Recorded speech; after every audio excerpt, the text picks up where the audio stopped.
বিদেশ থেকে এসে আমার ভাই এসেছিল আমাকে বাড়িতে নিয়ে যেতে, কিন্তু বাচ্চার বাবা আমাদের যেতে দেয় নাই। আজকে আবার মা এসেছেন আমাকে নিয়ে যেতে, আজকেও বাড়িতে না যাওয়ার কড়া নিষেধ। তার মানে বোঝাই যাচ্ছে বাচ্চার বাবা এখনও রেগে আছে। তো কবে ওনার রাগ কমবে, কবে অনুমতি দিবে, সে অপেক্ষা করা ছাড়া বাড়িতে যাওয়া সম্ভব না।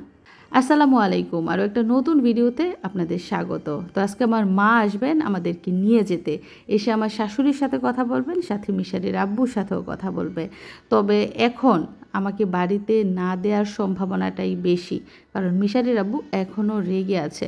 তো তার রাগ কমার অপেক্ষায় আছি। শালকের সাথে রাগ করেছেন না কার সাথে রাগ করেছেন সেটা উনিই ভালো জানেন। যাই হোক, মা আসার পর কী কী ঘটে সব কিছু এই ভিডিওতে দেখতে পাবেন। এই যে মিশারির নানু আসছে আর মিশরাতকে পেয়ে গেছে। এটা কি মিশরাতের নানু না মিশারির নানু গো? হ্যাঁ, এই যে নানু জুতা পরাই দিচ্ছে। বলো এটা কার নানু? এটা ভাইয়ের নানু। পুতুল, এই পুতুলটা নেওয়ার জন্য এমন করতেছে। ও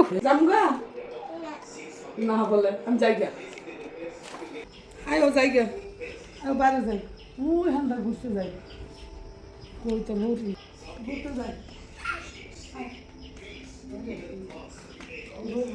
জুতা পরাই দিছি দেখা এখন কারো কোলে উঠবো না, সে নিজে নিজে দৌড়াইবো। দেখেন যে রোদ, এই রোদের মধ্যে থেকে ওরে ঘরে আনতে পারি না। ভালো পারে আমি কোনো দিচ্ছে আসো,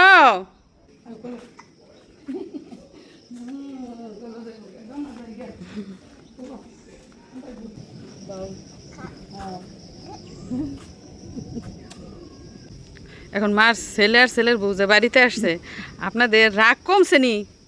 হ্যাঁ, কি রাগ করে কি ক্ষমা করছেন নি? মাফ করে দিছেন? আর মা বাবার কাজই তো মাফ করে দেওয়া। সন্তানরা ভুল করবো আর মাফ করবেন। শাসন করছেন নি আবার? শাসন করছে শাসন করছেন, কইছে আর কোনোদিন ভুল করতো না? আপনি একলাই শাসন করছেন না আব্বাই শাসন করছে? আমি করি নাই তোর আব্বাই আব্বাই শাসন করছে। আমি শাসন করতে পারি না। আমার মা হয়েছে খুব সহজ সরল, মানে বউরে যে একটা ধমক দিয়ে কথা বলবো সেইটাও না।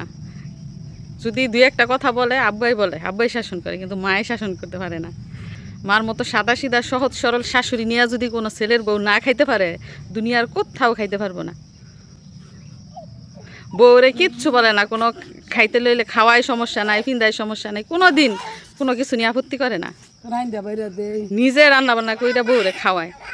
এমন শাশুড়ি পাওয়া যাইব? ওই যে ফজরের নামাজ পড়ে রাইন্দা বাইরা পরে খাওয়াইলেছি ফলাই খাইবো বউ ই করে কি জানি কয় ডাক্তার না কি করে সেটা করে বউ রয়েছে হুইয়া ওই যে কোন কালে প্রত্যেকদিন রাইন্দা লাগে 6টার আগে রাইন্দা লাগে কি ছেলে আর ছেলের বউরে শোয়ার মধ্যে রাই খাই মাই রাইন্দা বাইরা একদম রেডি, উইটা খালি খাইবো। এই তুই বললাম যে এমন শাশুড়ি দুনিয়াত পাওয়া যাইব না। আবার রাত্রের বেলায় দুই ভরা বেলায় একটু কুইটা দেয়, রাত্রের বেলায় রান্ধি দুই ভরা রান্ধি রাইতেও হারাবো তাই আমি রাইন্দা লাই ঘরে নিয়ে খেলে ভাত দেয় খায়। মানে 3বার রান্না করেন এখন? 3বার রান্ধি। আমার রুতে তথা বাচ্চারা খায় না। আর শ্বশুর বাড়ি যাইবো দেখি গরম ভাত খাওয়ানি আমি তো প্রত্যেক শ্বশুর বাড়ি গিয়ে কি খায় আপনি দেখবেন? আমার বলে এবারকে ভিডিও কলে ভাড়াইবো। ও ভিডিও করে আপনার ভাড়াইবো যে কি খাই দেখাইবো? বলে এবারকে আপনি দেখেন কি কি খায়। ওই যাই ফরস্তাবের মতো শ্বশুর বাড়িতে বলে অনেক খাওয়ায় একটা না 3 দিন থাকার পরে বোঝা যায় যে কদ্দুর খাওয়ায়।